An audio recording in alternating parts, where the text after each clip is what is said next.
see few things about root cause analysis.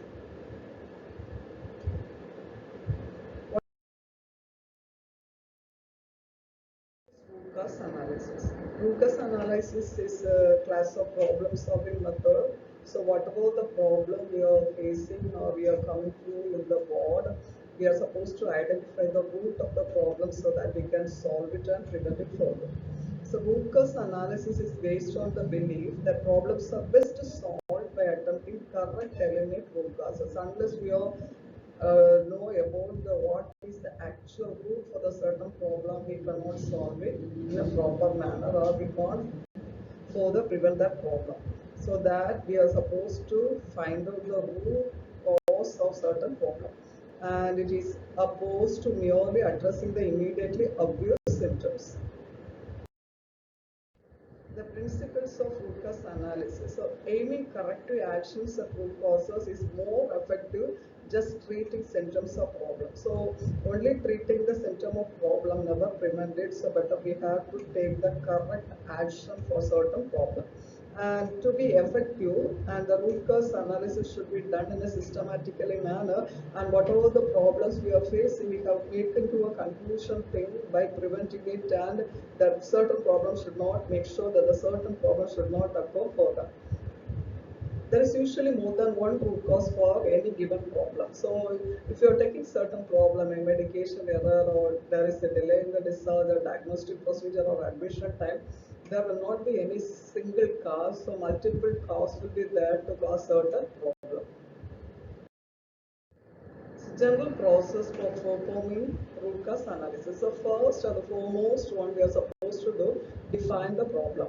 And the second one, based on the problem, we have to gather the needed data. And the third one, identify issues that contributed to the problem. Then fourth, find root causes, identify the cause and try to remove it. And we are supposed to change the cause or prevent it, complete it. Completely we are supposed to prevent it and develop solution and recommendation. So we will be having a lot of solution and we choose it which solution will be better effective to resolve certain problem. And once you are finding that the particular solution is reliable and valid to solve certain problem, we can implement the solution and we can find the changes and absorb the commanded solutions, and we can find the effectiveness of changes in the certain problem. Symptoms approach versus root cause. So if you do approach of identify root cause of a problem, we will waste time. So if you are not identifying the exact cause, the entire time, energy, everything is wasted. So first one, we can find out the symptom approach. There is errors often as a result of worker carelessness. So if the worker or the employee is not working properly, there may be occurrence of error. Then what we have to do, we need to train and motivate workers to be more careful. So to prevent such problem, to prevent errors in the employee situation. So what we have to do, we should train the employee and we have to motivate them to be more careful. And we don't have time or resources to really get to the bottom of this problem. Sometimes what will happen, we may not be getting time to find out the bottom of the problem. So the root cause, errors are the result of defects in the system. People are only part of the process. So errors will not be occur only to the people. It may be caused due to the defect in the entire system. So what we have to do, if you are doing a root cause, we need to find out why such error is occurring and who are involved in that error, and we have to find out the mistake, what is the root cause of certain mistake, and make sure that it will never happen again.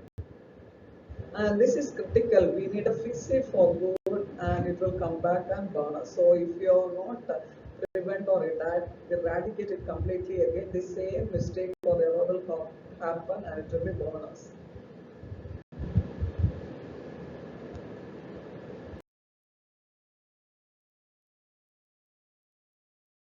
Root cause analysis basis. So the first one, whatever is visible, that is symptom of problem, the weed above the surface. You can see the weed above the surface that is visible.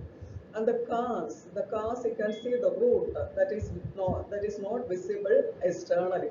So the underlying cause, the root, always it will be below the surface. So the same manner, whenever you are analyzing certain problem, certain areas will be visible and certain areas will be hidden.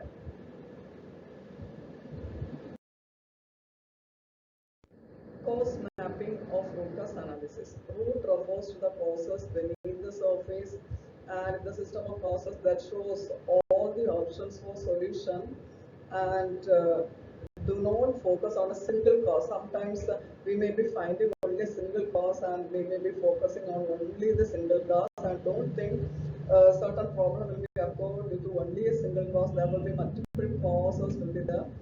Do not focus on a single cause as this can limit the solution and result in missing a better solution. So a cause map provides a simple visual look at all elements that produce this problem. Three basic steps of cause mapping. First one, define the issue by its impact, how far it's affect the overall goals, and analyze the visual map and prevent or mitigate any negative impact of the goals. So cost mapping, we have three steps. First one, define. So in the definition, we have to define what's the problem. And the second one, analyze why did it happen. And the third one, prevent what will be done to prevent certain problem. So define is the, based on the problem, we will set the goal. Analyze is the area we are finding the cause of the problem or the root of the problem. And prevent, we are finding the solution to the problem, for the problem.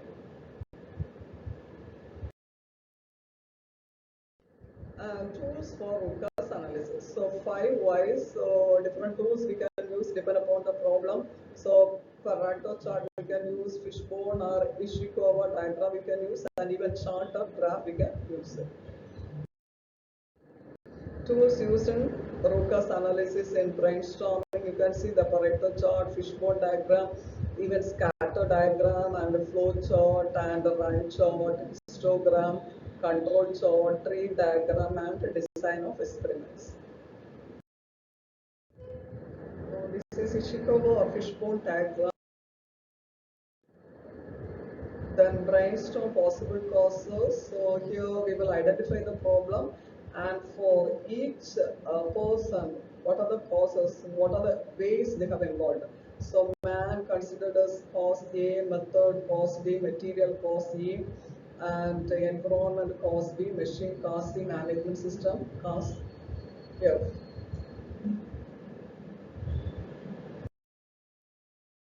So five whys. So five whys basis for the 20 questions talk. So this is the Pareto chart. So the tackle one that has the highest score. So the highest score give you the benefit if you solve it. So which one is the highest score? Through that we can solve the problem. So charts and graphs. 7 best practices to remember. So root cause analysis is only as good as the information you collect. So how much information you are collecting, based on that you can utilize the root cause analysis and your knowledge.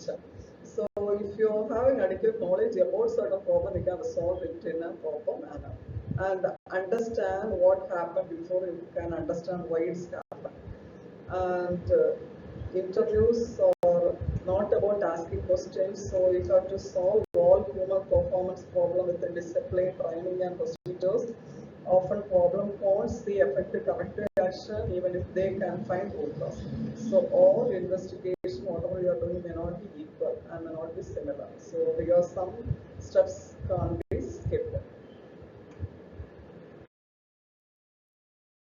Summarizing root cause analysis is a method to focus our efforts on the true root causes of escape so that we can truly prevent it further, and it will really helps to reduce standbacks and frustration at the time of working hours and improve the we can maintain the customer satisfaction and reduce cost, and each problem we can take it as an opportunity because each problem it will teach something to eliminate the problem further.